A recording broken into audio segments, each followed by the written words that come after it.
So, pero po pinagmalaki ng ating pinakamamahal na Agriculture Secretary, Uy. Kiko Chulaurel. Chulaurel Jr. na meron na raw silang 10 kumpanya na blacklist in the last 6 months. And then you stop there. Tsaka sino yung mga...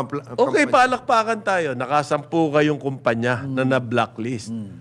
Pero hindi po effective yung ginawa nyo dahil masama pa rin ang nangyayari. Hindi pa rin bumaba ang presyo. Hindi, nagkakaroon pa rin po ng manipulation, nagkakaroon pa rin po ng cartel. So, anong use niyang nire-reveal nyo sa amin ngayon na meron kayo 10 na blacklist? Gumagalaw. Hindi naman na-solve ang ating problema. So, therefore, Tsaka hindi... Gusto nyo, I-clar- gumagalaw na nga. Gusto Hindi. nyo pa masolve. Hindi, Tsaka clarify nila kung ano yung blacklist nila. na-blacklist daw. Ano yung Sino na back- yung na-blacklist? Nag-import ng... Illegal Trade Acts. like what? Wala, illegal trade acts. Ikaw naman gusto mo pang Hindi, kasi baka sabihin, binigyan kita ng import permit, di ka nag-import. Halimbawa, No, hindi naman license import. Nakakuha ng import permit. Ayan. Ayan. Kaninong kasalanan Yung yun? kasalanan yun. So, na-blacklist daw. Ayan. Paano yung nalaman nakapag-import? Yun na. Mayroon ba kayong... Kung wala kayong record, Meron ba kayong data? wala silang license. Di ba? Paano nyo nalaman? Ba't ka nagkaroon ng bigas sa warehouse mo? Ayan.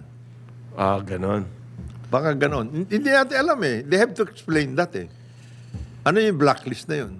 Blacklisted, yung pong may lisensya. O naggamit, nag-recycle, ganun ba yun? Hindi natin Hindi alam. pa kung anong kasalanan. Anong kasalanan yan na blacklist natin? O baka itinuro lang nung Kalaban. nung karaban. Ayan, ano yan. I-ban nyo yan. Kasi nilalabanan ako doon sa area ko Yan. Hindi natin alam Pero, sabi ni minamahal nating Kiko Chulaurel Jr., this should serve as a clear warning. Yeah. Clear warning po yan. Galing nito. Yan daw mga illegal activities na yan. Kasi there is a long... Boss, walang nangyari dyan sa banyo. Walang nangyari. They have a long list. Ha? Of Ito pong masamang nangyayari, tuloy-tuloy. Pagkatapos, iyayabang nyo ngayon, warning yan. warning. Para dun sa mga nandun pa sa listahan, manda na kayo. Hindi nga kayo pinakikinggan warning na ganyan Yung mga ganyan, nagkakagutom-gutom na nga mamaya. Sasabihin na, pag-uusapan natin yung survey. May survey po na ginawa worldwide. Kasama Tungkol sa Pilipinas. hunger. Tungkol sa inflation. At saka hunger. Ang hunger. Yung mga tao po hanggang ngayon, takot na takot. Lalo na rito sa Pilipinas, mas mataas po yung kesa sa compared to the rest of the world, yung ating expectation ng inflation. Yan ang kinatatakot ng maraming Pilipino, mahigit 60%.